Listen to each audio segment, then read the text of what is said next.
હવે સાંભળીએ અમિત શાહને કરી રહ્યા છે તેઓ સંબોધન। भाइयों और बहनों, केरल के कोने कोने से केरल की संस्कृति और केरल की विरासत दोनों के संरक्षण के लिए नरेंद्र मोदी को वोट देने की आवाज आ रही है। ഈ കേരളത്തിന്റെ ഓരോ കോണുകളിലും സാംസ്കാരികമായിട്ട് പൈതൃകത്തിന്റെ അടിസ്ഥാനത്തിൽ നിലകൊള്ളുന്ന വികാരങ്ങൾക്ക് വേണ്ടി നിങ്ങൾ വോട്ട് ചെയ്യണമെന്ന് ഞാൻ അഭ്യർത്ഥിക്കുകയാണ്। केरल के भाइयों बहनों, केरल में 3 खेमे पड़े हुए हैं। एक कम्युनिस्टों का, दूसरा कांग्रेस और मुस्लिम लीग का, और तीसरा एनडीए का खेमा हुए। കേരളത്തില് 3 മുന്നണികളാണുള്ളത്।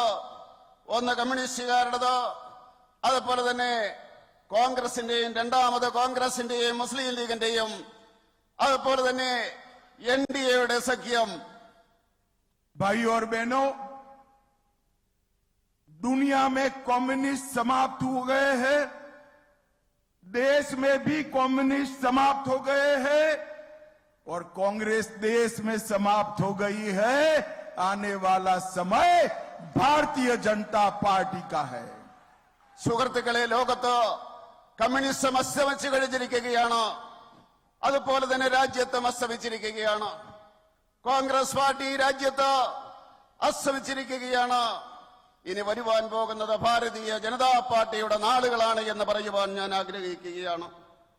ये चुनाव में शोभा जी को सांसद बनाने के साथ साथ कई सारे काम होने वाले हैं। તો અમિત શાહ જેઓ કેરળમાં સંબોધન કરી રહ્યા છે અને પોતાના ઉમેદવાર માટે માંગી રહ્યા છે મત। લોકસભા ઇલેક્શન એટલે ગુજરાત ફર્સ્ટ, ચૂંટણીને લગતી તમામ માહિતી માટે આપ જોતા રહો ગુજરાત ફર્સ્ટ, તમારી સાથે તમારી માટે।